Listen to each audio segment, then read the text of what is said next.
I call the Honourable Minister Jonathan Coleman. Mr Speaker, I move that the Non-Bank Deposit Takers Bill be now read a third time. Mr Speaker, I want to begin by thanking the members of the Finance and Expenditure Committee and officials who have engaged with the industry, the wider financial sector and other interested parties. The purposes of the bill are to promote the maintenance of a sound and efficient financial system and to avoid significant damage to the financial system that could result from the failure of a non-bank deposit taker, or NBDT. The bill will not create a zero failure regime, but by completing the implementation of the regulatory regime for NBDTs, which mainly comprise finance companies, building societies and credit unions, this bill will achieve those purposes. The bill creates a standalone framework for the prudential regulation of NBDTs. It incorporates the prudential requirements already imposed under Part 5D of the Reserve Bank of New Zealand Act 1989 and introduces new measures, including the licensing of NBDTs, suitability assessments for directors and senior managers, restrictions on changes of ownership, and new powers for the Reserve Bank to detect and manage instances of distress or failure of NBDTs. Licensing is at the heart of the bill, with the establishment of a licensing regime and a requirement for all NBDTs to be licensed by the Reserve Bank.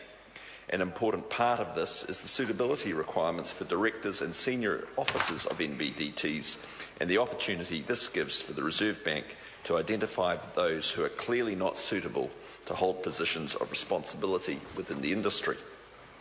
Licences may also be issued subject to conditions. The bill sets out the types of matters that may be covered by conditions and the consultation procedure to be followed if the Reserve Bank wishes to add new conditions or amend or revoke existing conditions of licence. There's also an express obligation for NBDTs to comply with the conditions of their licence, so that a failure to comply with a licence condition becomes a failure to comply with the Act. Breaching such a condition will be grounds for cancelling a licence. Following licensing, the NBDT must then comply with the prudential requirements that are already in place under Part 5D. Any substantial changes in ownership over a prescribed threshold must have the consent of the Reserve Bank. The powers of the Reserve Bank to address breaches of prudential requirements have also been strengthened to be more in line with the Reserve Bank's powers under the banking and insurance regimes. In particular, the bill provides the bank with the power to direct NBDTs and their associated persons in particular circumstances. Amongst other things, the Reserve Bank can direct that an NBDT take specified action to address any financial or other difficulties it may be subject to. Under the bill, the Reserve Bank is also able to remove and appoint directors where the NBDT is in financial difficulty or failing to comply with statutory requirements.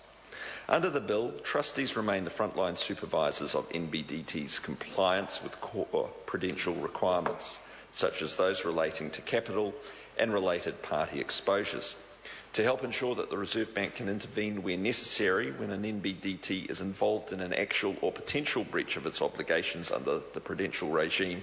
The bill provides the Reserve Bank with the power to direct trustees to take certain specified actions in these situations. During the Committee of the Whole House stage, additional amendments were included in the bill by SOP. These amendments were largely technical in nature and in many cases were necessitated by the recent enactment or coming into force of other legislation, most notably the Financial Markets Conduct Act. Along with the changes recommended by the Finance and Expenditure Committee, these changes have helped to ensure that the bill is well designed and will operate efficiently. To sum up, the bill will increase confidence in the New Zealand deposit-taking sector and enhance the Reserve Bank's ability to promote the maintenance of a sound and efficient financial system. It represents an important milestone by putting in place the final components of the prudential measures applicable to the NBDT sector. From its first reading in Parliament in August 2011, this bill has received broad cross-party support and the general support of industry. Again, I want to thank the Finance and Expenditure Committee and those who made submissions and officials for their work on this bill. I commend the bill to the House. The question is that the motion be agreed to. Member's got a call. Mr. Speaker. I call the Honourable David